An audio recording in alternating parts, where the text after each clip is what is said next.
Good to see everybody. Before I get going, just want to extend a warm welcome to our new president who will be here in July, Dr. Rebecca Cunningham.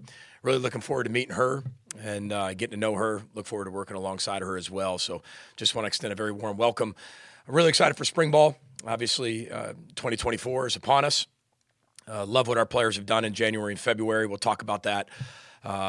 Astronomical numbers in the weight room, on the field. And now we got to put it together with football. So that's going to be the exciting part.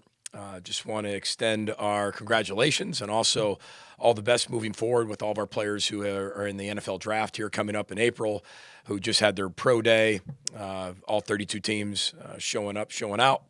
And it was really good to have everybody here. So it's fun to watch as a coach, watch a player come in and say they want to do something on the field and off the field, and then especially on the field, go accomplish those dreams.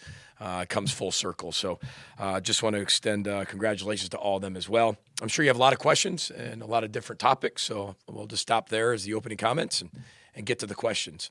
PJ, could you take us through the UCLA interest in you? What decided you to stay here, and what does the amended contract do for you in the program? Well, I just love being at Minnesota. I don't know if there's much to say after that. I just love being here. I've told you that before. We've built a life here, not just make a living being a football coach. We're embedded in the community. We love this place. We love the city. We love the university. It's been really good to us. I think cultural sustainability is really important for success, especially in 2024 and the way college football is changing. I think it's really important for the development of programs and success of programs. And, just love being at Minnesota. PJ, speaking of UCLA, the Gophers go back to the Rose Bowl first time in 62 years, and I know a lot. I told you we'd go to the Rose Bowl, guys. I know a lot of fans are. Thought I was lying. Yeah, a lot of fans are interested in that game. They're already making plans, commitments to go to the game. Can you talk a little bit about what that game might mean to you and some of your thoughts about the excitement of it? I'm just excited about the new Big Ten and the 4 teams we've added. I think there's going to be a lot of excitement around where we're heading, where we're going. I think that's for the fans to be really excited about. I really believe that.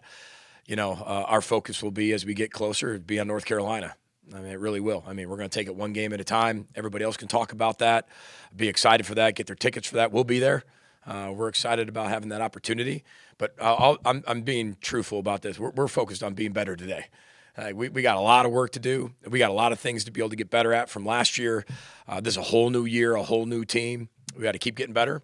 Obviously, it's really exciting. There's going to be a lot of people who maybe the last trip over to the Rose Bowl into that stadium was when the Gophers played in it, which was a long time ago. But I think that'll come full circle for a lot of families. I think there's so much tradition here, and there's so many traditional families who have been Gophers and legacy players and legacy people and legacy student athletes and just students that have come through here that I think that'll be really big for us. But we've got a lot of other things to get better at and develop before we start thinking about that game. But the expansion of the Big Ten, I think you can see that, the excitement of it. I'm just excited to see what the new Big Ten commercial looks like. My favorite commercial on the Big Ten Network is where all the, the spoon and the cherry pop up. And, for us and everybody has, our ice skating rink. And it's going to be interesting when that commercial gets dropped and what it looks like from west to east. That's probably, my wife, Heather, and I said that the other day that we're excited to see what that commercial looks like. So. What was it about Corey Heatherman that made you believe he's the best person to lead this defense? Yeah, I think you just start which type of person he is, a man of character. Him and his wife, Julie, starting their own family here in the next month, somewhere around there. We're excited for them, but it's the consistency of the system, the familiarity with the system. He's really intelligent. You talk to so many people around the profession. They talk about how smart he is, how engaged he is, and he's a football guy. Players love to play for him. It all kept coming back to intelligent, smart, and familiarity with what we do and how we do it. And I think, every coordinator is going to come in here and make it their own. So there's going to be pieces of it that are different. But we do believe in what we believe in here defensively. And Corey's going to be an extension of that. He's going to make it his own. I'm really excited about our defensive staff, where we are with that, the development they've shown, and the connection they've shown as a defensive staff.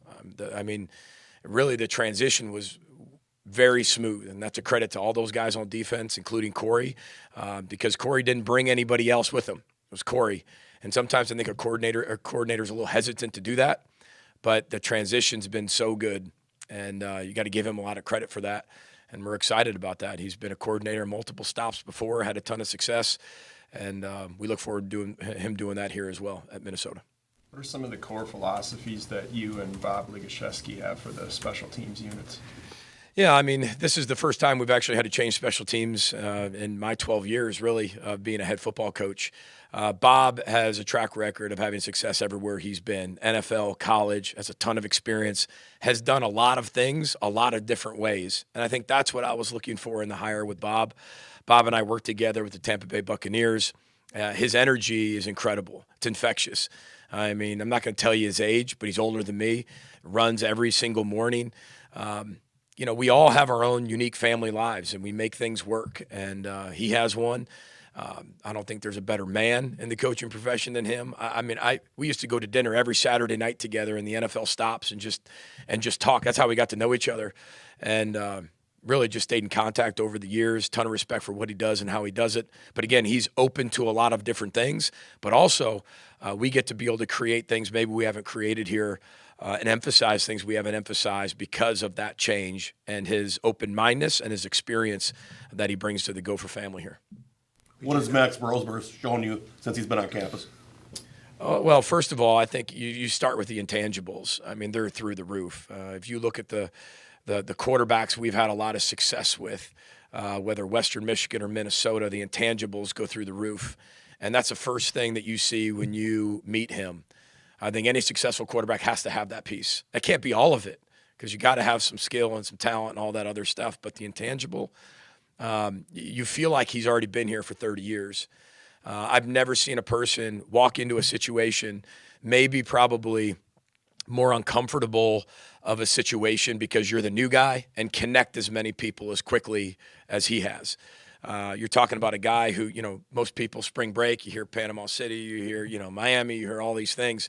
Nope, he took a bunch of players back with him and they worked out during spring break. You know, that's leadership. He's on a mission. He knows what he wants. Him even coming here, getting all of his goals and objectives of what he wanted out of looking for a program. I think this place fit, not just Minnesota, our coaching staff and our culture, but the situation he was walking into. We talked about how we needed a quarterback to walk in here and connect the entire football team. And that was going to be a tall task for anybody. But you can tell in 2.5 short months, this team is completely connected to him, has leaned on him, and has looked to him for guidance. And that's a credit to our players, but also credit to him that he's been able to do that in such a short amount of time. And it's real, it's authentic. He's a special young man. And we look forward to him actually throwing some footballs here coming up. Because I haven't had a chance to really see that except for Pro Day. I got to see that. But other than that, you know, we're really excited to get into some football with them. And it's like having another coach on the field. Because this isn't like having a freshman come in here that's really talented. He has all the experience that you want. That doesn't promise you anything, but it gives you a better chance. And his work ethic is through the roof. Has taken this team probably farther, quicker than maybe expected. With the transfer portal, there's always uncertainty of what the roster could look like. But given what you guys were able to do in retaining starters from last season, what does that show about kind of where you guys want to go and what you were able to do in keeping pretty much everybody besides Ethan around? Well, I think everybody has their own philosophy and how you're building programs right now. Some things that are in your control, some things that are out of your control, right? I said at the beginning, you have to adapt. If you don't adapt, I mean, you're going to die on the vine. I'm not saying we've made wholesale changes of what we believe, because we haven't. We've adapted. We don't change our core philosophy and what we believe in, how we build and connect teams. But when you look back at it, I think it's 15 of the 16 starters are back, and we lost one starter. But other than that, 15 of them decided to stay. I'm sure they could all make more money. I don't think that's a secret. But I am really, really thankful and proud of Dinkytown athletes, our fans, our administration, of really investing into our players.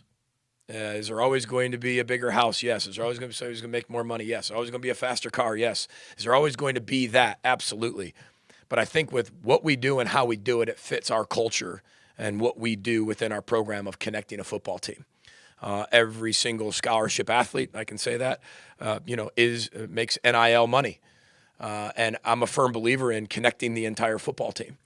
Now, like anything, as you continue to go through, people have abilities to make more, I'm sure. So, but it's one of those things that we take a lot of pride in connecting our team. I'm proud of the people who put the work forward every single day to go out and raise money for our student athletes. And I give our student athletes a lot of credit. There's a lot of choices out there. There's a lot of things to value. And I think the people here, I'm not saying we're perfect, and I'm not saying it's the only way to do something, but I do think the majority of the people here, not that money's not important, it's a tool, but that's not the number one thing they value. It's a tool for them to be able to continue to do more of what they do. And a lot of our guys give their money away. They connect people with it, which is what you want out of a football team. So I think it says a lot about the cultural sustainability, the familiarity with it, the administration, Dinkytown athletes, our players, their commitment to each other, and their maturity. And it goes back to Norris Wilson too, in our Go for Life program, the education of our finance classes, our money classes that we're taking with our players to help them be able to do really smart things with their money. You talk about adapting kind of from year to year. How much do you have to do that when you have assistants leave and have work in new coordinators? Do you find yourself managing a lot of that in an off season when you got some new, new staff? Well, I think change is always needed. I think, we've said that multiple times. I think every year brings new excitement because there is change, whether it's players, whether it's coaching staff, systems. There's just new ways of doing it. And every year you're learning from your experiences. I mean, this is our 12th year being, head coach. So for us, we've learned a ton. And last year taught us a ton. And so how are we going to apply that to this year? How are we going to be able to accelerate and make the things we did really well better? And how are we going to do the things we didn't necessarily do well better? And we have a really hungry group as a staff and as players, where maybe people aren't going to put us, where that maybe we feel like we could be, but we don't listen to that outside piece. We just keep the internal voice really loud. And the systematic piece, with just having the new staff here, I mean, that's the exciting piece. There are going to be things that are different. And as a coach, you start to realize as you go, we're going to have to do this to have success, whether it's a new league, whether it's with this football team. That's the whole adaptation process. And you better be open-minded and willing to do that. And that's what the excitement is with the new coaches. BJ, I'm wondering, in the spring or even the pre-fall and fall camp, would there be any situations that you see with Darius or Max where they would be in scrimmage situations, or any hits that way, carrying the ball? Are you saying you want Max to get hit? No, I'm saying I probably don't want, but I want to know what you're thinking about. No, I get your question. I'm just kidding. We're going to be smart with our players. I think that there's guys who have played a ton of football for us, but we're going to play football. But do I think we're going to sit back there and go live on the quarterback? No, I don't believe he played enough football where I can watch the film of what he looks like after he gets tackled at New Hampshire. I can find that out. But we're going to do what we normally do. We never really go live on the quarterback. The only time we've done that is when I haven't known what the quarterbacks can do, and then we've done that a little bit. In terms of Darius, I think we have a pretty deep running back room, which we spent a lot of time in the offseason developing, whether it's by young players or transfers, or guys that we're continually develop on a daily basis. But we're going to play football. That's the thing. We're going to play football. I mean, there's the NCAA limits how much you can do and how many times you can hit. I think we're always under those numbers. You get 15 practices. We're usually not even at 15 practices by the time we get done with spring anyway. We're going to do what this team needs for us to be able to have success in the fall, because right now you're setting up your position to win the job in fall camp. There are no jobs that are won in the spring. There aren't, and I tell our team that all the time.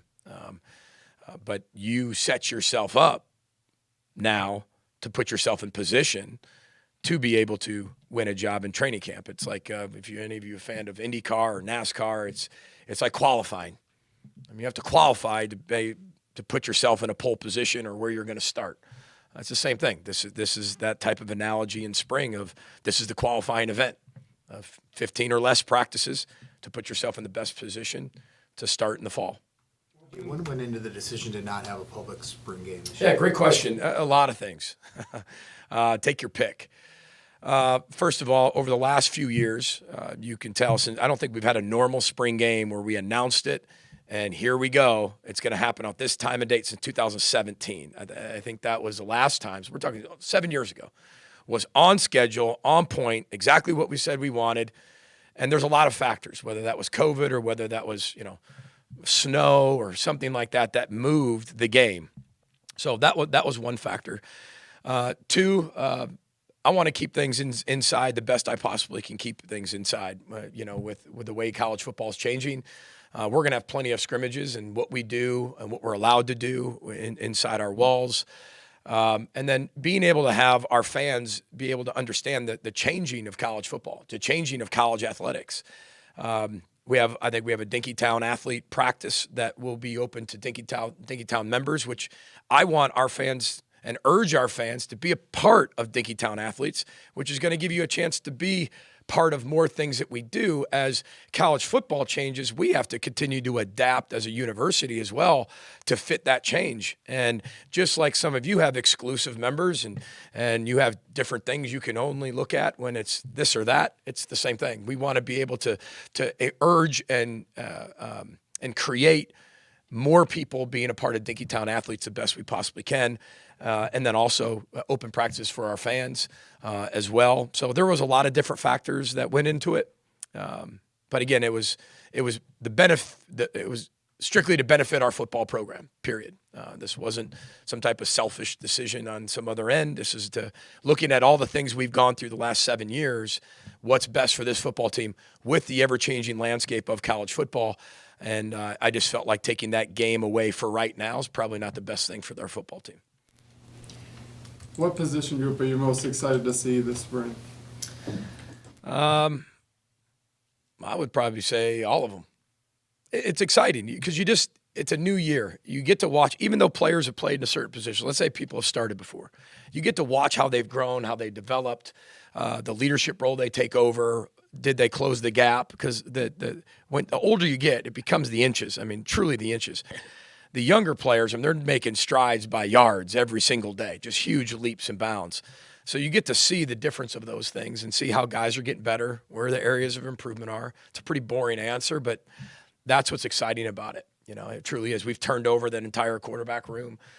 But I think every position has its, things we need to get better at and has its own built-in excitement at each position. Do you have any thoughts on the recruiting calendar changes with signing day moving up? And how do you think it impacts your program? Well, I was definitely for it and open to it. I think when you looked at the schedule of where we were in the recruiting schedule, it just didn't make a lot of sense of where the things were, where every issue is changing in college football. I think it makes more sense now, which is good. But we're all in favor of it, for it. We'll adapt accordingly. As a coach, how do you refine and tailor your player development strategy, especially since college players at different stages of development now with transfers coming in and then also still the four-year guys that you want to develop? Yeah, I think it's a great question because I think you have guys like Max, right? Max is truly going to be here probably a total of, 12 total months. Maybe 11 and a half, the way you look at it, and then that's it. And that's you get a small window to do as much as you can, again, to close the gap in inches, where then you have people on your team that are yards and miles away from where they're actually going to be, and you all have one season to kind of do it. I said it was truly changing in a one-game championship season where you're putting all that to do that, but you're also still building a culture and a team for sustainable success in the future. So you have to balance those things. But we talk to our players all the time. That won't change. There's an attention to detail at everything we do, right? Within the fundamentals of the game, you plug that into a scheme, and then you have to be able to do that under the pressure of the situation. That's how we develop on a daily basis. It's not just doing the fundamentals. It's taking attention to the detail within the fundamental better than you did it yesterday. And then January and February, we don't really have a ton of scheme. Finally, we get to plug it into the scheme now, which means all the attention doesn't go to the scheme. It's still the attention to the detail within the fundamental plugged into the scheme. And then you can do that all you want. That's fine. But you're still going to have to do it in front of 100,000 people at some point. You're still going to do it on the road. You're still going to have to do it at home. You're going to have to do it in the situation, the pressure of that situation. You've got to keep developing them to do that. whether that's football, whether that's academics, whether that's a real world in their job, whether that's their social life, whether that's their serving and giving life. That's what they're learning here. And that's what we want to continue to develop and build as we go forward, as we keep connecting this football team. Take one or two more for Coach. PJ, when you're in the transfer portal recruiting max, quarterback, you're looking for someone who can connect a team. How do you do that in such a short amount of time? Figure out he's got that. You can watch film and see the arm talent, but how do you do the other part? We talked to a lot of people, and it wasn't hard. You talked to one person, and they said the same thing the other person said. And one thing I give his coaches credit for, I think a lot of people get hurt when somebody wants to leave. Like, why would you leave? You're going to hurt our team. They were promoting what he wanted for the rest of his life. They were willing to get on the phone with our coaches and talk about how great of a kid he is. Is he a connector? What kind of connector is he? What should we expect? And there wasn't one person that said one thing bad about him or questionable about him. And you have to do that in a very short amount of time because remember, it's what's available, right? It's not like what it will be in 2 months and then you get to take your pick out of the 30 guys because they've all waited. They go on the board, they come off the board. We knew what we were looking for. Marcus Henderson does a great job inside our walls, our director of player personnel, a tremendous job of evaluation. Coach Harbaugh does a really good job of being proactive, and it just seemed to be a great fit. Just because it was going to be a great fit doesn't mean we were going to get him, because a lot of people would think he's going to be a great fit. But then it came down to his family, his parents, what they've done to raise him, what they value, and a person of his caliber of what he was doing and what he wanted, it fit exactly what we were looking for.